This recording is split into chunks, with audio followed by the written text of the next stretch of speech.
Hello and welcome to Let's Talk HR with Dr. Janine, the talk show that spotlights HR professionals and talks about all things HR. So it's summer and students and youth are out of school. Many organizations are offering programs that keep them engaged through summer employment programs and the like. The major factor to youth success is keeping them engaged. Failure to do this can lead to disengagement and unwanted statistics we may not be proud of.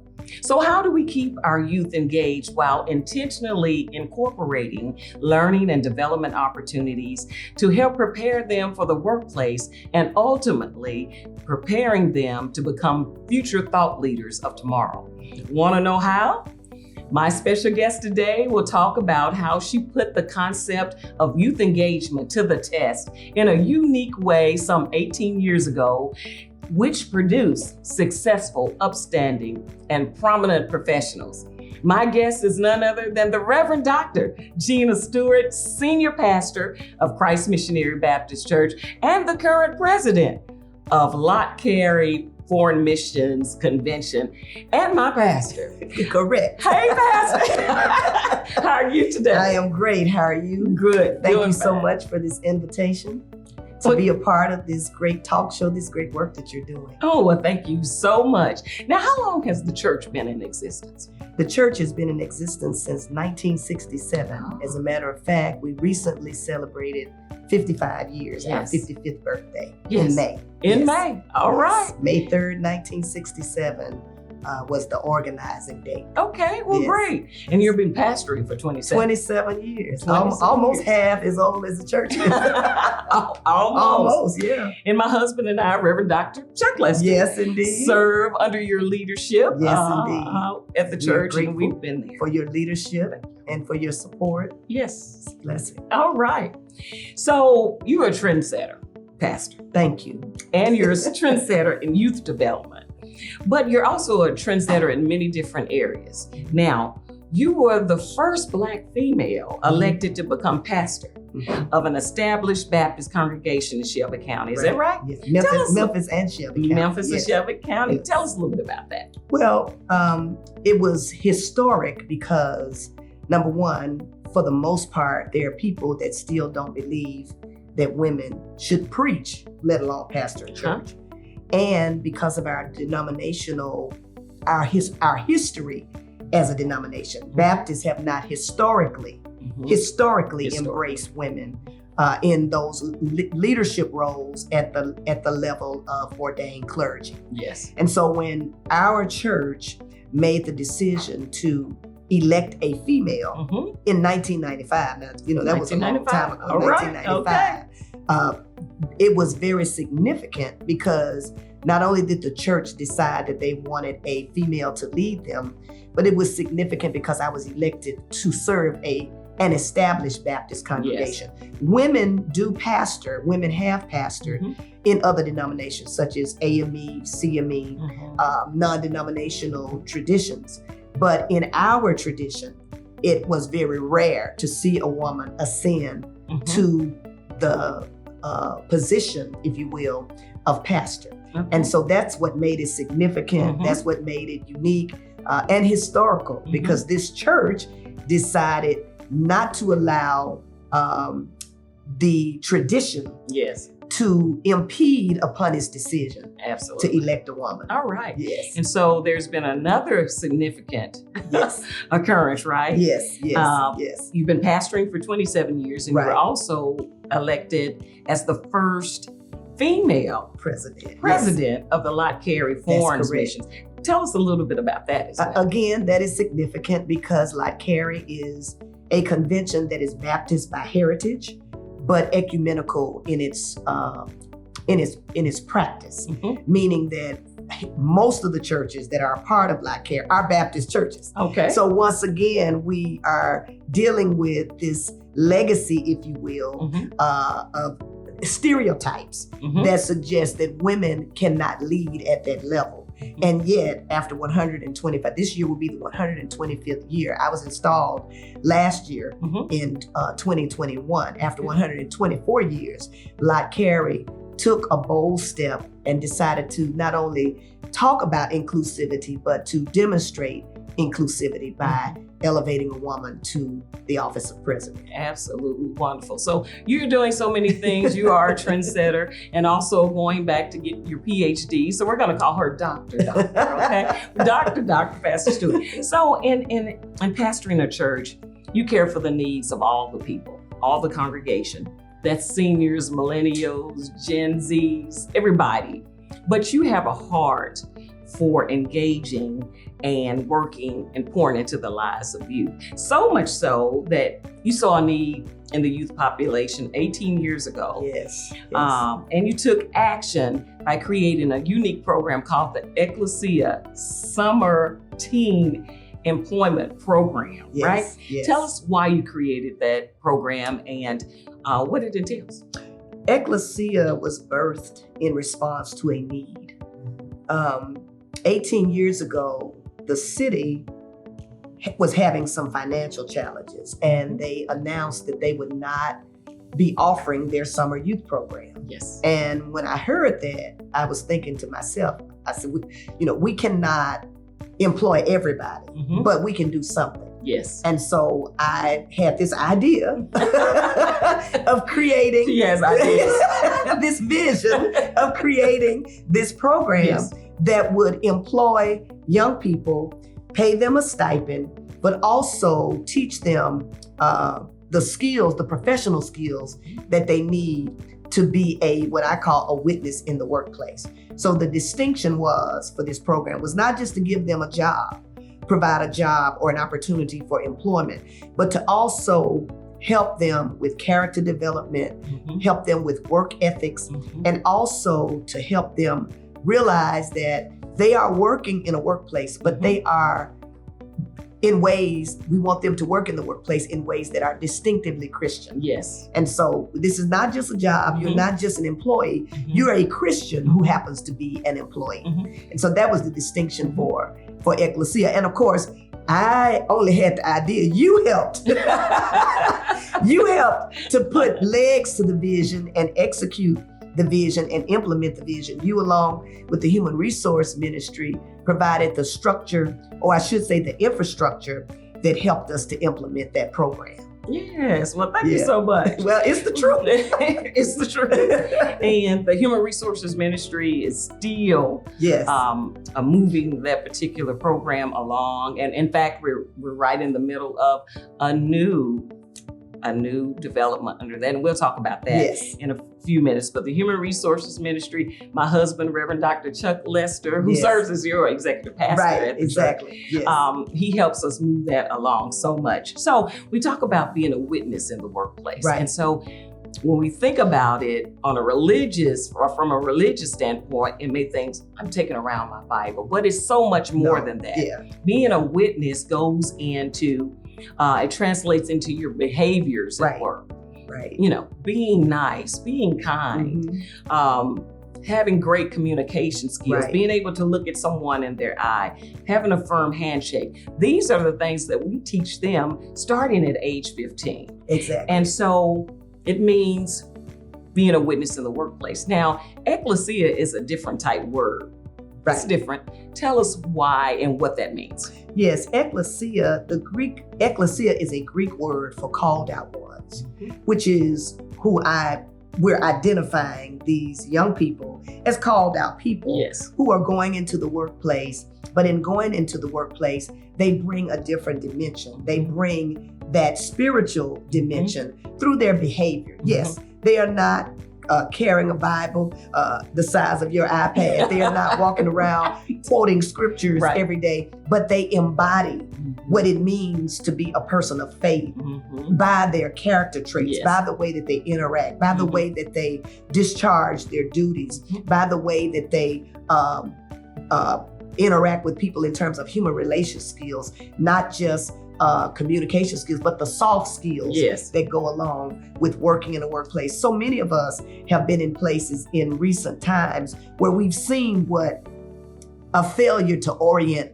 not just a team, Yes. but an employee can look like. Yes. And what I wanted to do was two-pronged. I wanted to give young people an opportunity, Mhm. create an opportunity for them to earn an income during Yes. the summer, Yes. which would not only help them, Yes. but potentially help their parents. Absolutely. Because some of the It helps money their that parents. they would ask their parents for, Yeah. they could buy their own tennis shoes or That's buy right. their own books and Mhm. supplies and etc. But in addition to providing them with an income, I was concerned about formation, Yes. professional formation Yes. that also incorporates a spiritual dimension Mhm. so that they go into the workplace realizing that we're not just representing ourselves, Right. but we are a representative, a Mhm. witness Mhm. In the of workplace. to Jesus Christ Yeah. in the workplace. workplace. Yes. And so when you see the word ecclesia on a resume, and in fact, we teach them to write their very first resume. Right. When you see that, what that translates to the HR professional is that, hey, this person has Been trained. been trained, That's right. prepared, already gone through how to handle conflict. Because Right. what we find now, Yeah. when at whatever level or credential, if you're not able to get along with people, Right. and if you're not able to handle conflict and knowing that it's coming, we prepare them on how to react very early Right. in life. So it's a wonderful program, and it is two-pronged, like you said. The Mhm. developmental components of it. We've had many sessions, and this is how it works. They learn about communication. Yeah. They learn about conflict resolution. Mhm. They learn about teamwork. They learn about not getting in trouble early, right? Right. So things go on your record and it stays on there for years to come. Why not put something like this in place right. that we can say that it is our own and it's our way of developing the new generation? Right. And to piggyback on what you just said, one of the things that I used to say in the early days of implementing this program was that when employers, I wanted this program to be so successful that when employers look at a student's or a potential employee's resume Mhm. and they see that Ecclesia, It is on they there. were trained by Ecclesia, they would know that this employee has had the background and the training, the Mhm. professional development skills Mhm. that would prepare them. So in some ways, while there's still orientation Mhm. that needs to be done, there's still training that needs to be done, they would, as you all probably say in human resources, hit the ground running. That's right. Yes. Hit the ground running. That's what we love to see. We love to see it. And we still do train, but hitting the ground running, Yes. you're already a step above and Right. ahead of the others. Yes. So there have been many graduates of Mhm. Ecclesia, Yes. and it's been 156. And with the new program, what we're going to talk about, it's going to be 163 graduates. Right. And some of them have gone on to be successful professionals. Yes. So what are some of those professionals? What are some of those professions that some of those students have gone on to pursue? Yes. Well, many of them have, first of all, gone on to college, Mhm. which I think is important. Mhm. While we cannot necessarily take credit per se for their decision to go to college, Mhm. I think it is significant that many of the graduates not only graduated from Ecclesia, but they also went on to pursue a baccalaureate degree, which says something about how this program also gives them the motivation to complete something Yes. and to follow through. It takes a certain amount of commitment to Mhm. follow through on anything. Anything. And Yeah. then secondly, some of the graduates have also not only graduated from college, but they are working in professional environments. We Yes. have a graduate that is now practicing law. In Yes. fact, she is the lead legal counsel for Nike. Hey. We also have a graduate that is working in public relations. She has worked for a number of companies. She's worked for Yes. McDonald's. Yes. She's worked for the county commission. Yes. She's worked for the airlines. I tease her and I say, girl, you know you can get a job even in a pandemic. I mean, and of course, again, we're not saying that we are directly responsible, but I do like to celebrate the fact that these are graduates of Ecclesia. We have another one that is working in education as an administrator. Yes. And so it has been, one is working for the county government in a professional role. I don't know what her particular title is or her title, but she's working in county government. So they've gone on, and I believe that these skills the skills that they received in Ecclesia have certainly helped to lay a foundation and to prepare them for work or for other professions. Well, Pastor, why we don't take full credit for it, many of them come back and tell us and thank us for the for the foundation that they received in Ecclesia and how it became their first paycheck. Yes. And also their first professional development arena. So it's just if a great I might program. add, and I don't think she would mind me mentioning her name, but Ivy. Yes. Ivy, you remember Ivy? Yes, Ivy continues to credit Ecclesia with not only helping her to build her confidence, bringing her out of her shell, but also helping her in terms of her work ethic and how she navigates the workplace environment. She is forever thanking Ecclesia and you all, those who implemented the program, the instructors, for what Ecclesia meant to her. And she is now, she should be close to graduating. Yeah, I think she is.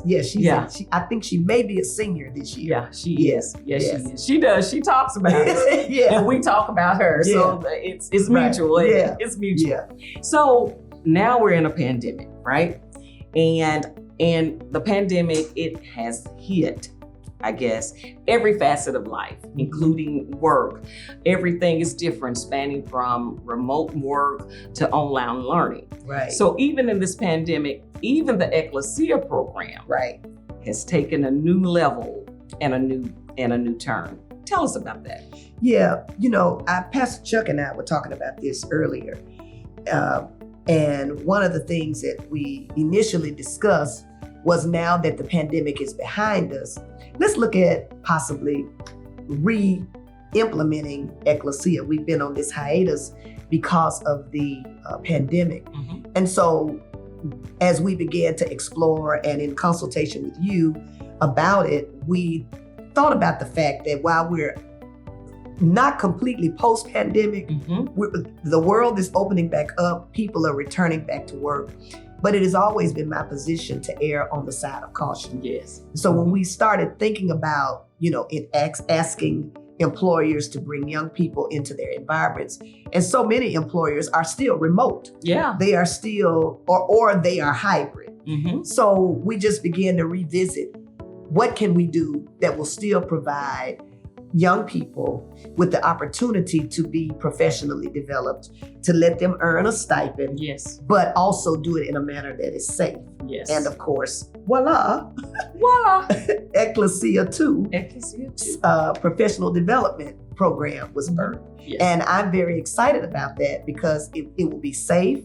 Young people will have an opportunity to still learn, but they will learn in an environment that will not place them at risk, if you will, for contracting COVID or the effects of this pandemic. Yeah. And so, when the tide changes, we have to change with it, right? That's exactly what we've done. Ecclesia 2, we call it the remix, right? We call it the remix because you're still getting the professional development. And this is how it works. 4 days a week, they log on to the computer and have different sessions, professional development sessions, life skills training. But there's one day they always come back. They come back to the church and participate in community service at the church.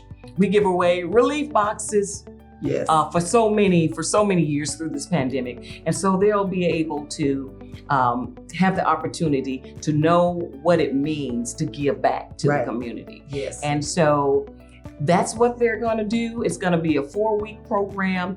They log in every day. There's activities. You just don't log in and watch. There are activities that you do that help you grow, that help you expand.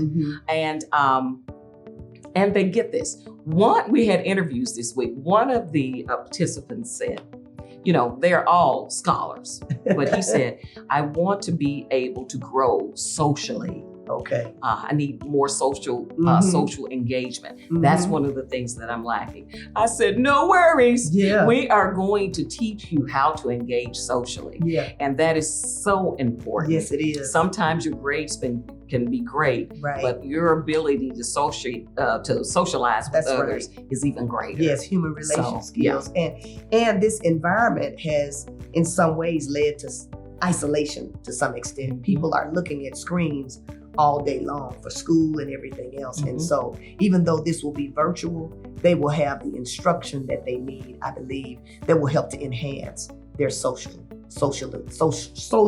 skills. Mhm. So I haven't heard of a church creating a professional development academy. Have you? Not to my knowledge.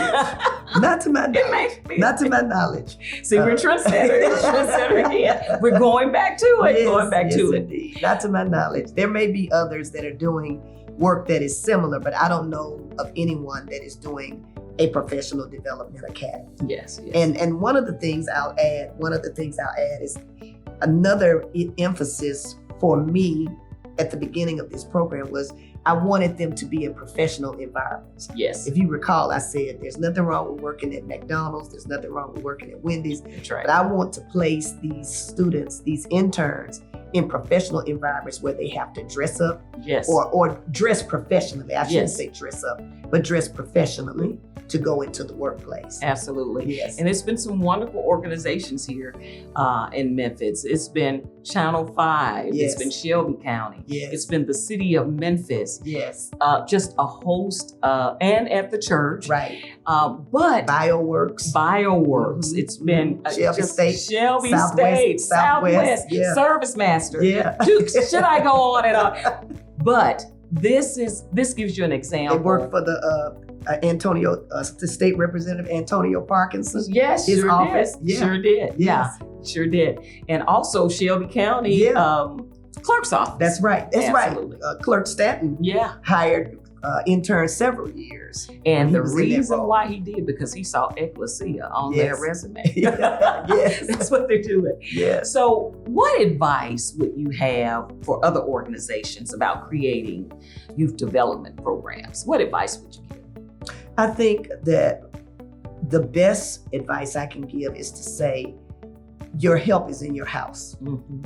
You know, I had an idea, but I didn't have the capacity to implement that idea. And so I came to you because I knew you worked in human resources. And I knew that you would help me or help to implement this program. And that's exactly what happened. I had the dream, but you need dream releasers. Yes. And there are dream releasers in your congregation yes. that can help you to release your dreams. You don't have to do all the work yourself. Yes. As a matter of fact, you don't necessarily have to reinvent the wheel because there were principles that you were able to apply as it related to human resources to this program. And it's been a wonderful benefit to our church. And so I would say, do an assessment Yes. of who's in your Yes. congregation. There are people in your congregation that are more than willing and more than happy to help More than happy. and to provide the support that you need. And they have professional Yes. skills. They do this for a living. They do it for a living. Let them help the church Hey, help the church, help your organization, and help children. and help children all at the same time. Yes, indeed. Children are our future. That's right. They That's are right. the next thought leaders. Yes, indeed. So thank you so much, Pastor Stewart, thank you. for, Thank you. for I coming by. appreciate the invitation. Oh, you're so welcome. It is so important that we take a stand with developing our youth, but Yes. somebody who's going to take our place in the Yes. future. Mhm. Thank you so much. Wow. These are the secrets to preparing and educating our youth to become the next generation thought leaders. You can make it happen, one person at a time. We all can take part in shaping and developing our youth for tomorrow's workplace. Not all youth will have the opportunity to participate in corporate sponsored development programs. But these are the practical tools we can use in the private sector, public, nonprofit, faith-based organizations to raise up strong thought leaders and trendsetters for the years ahead. Be sure to watch Let's Talk HR with Dr. Deneen every second and fourth Friday on the YouTube channel of the same name. Please note, you can watch Let's Talk HR with Dr. Deneen and prior episodes at any time. Go to the YouTube channel and type in the talk show name. But if you want to be notified when new episodes post, be sure to subscribe, no fee, to the channel and click on the notification bell. This is HR TV. I'm Dr. Deneen and I want to talk HR with you. HR forever. See you next time.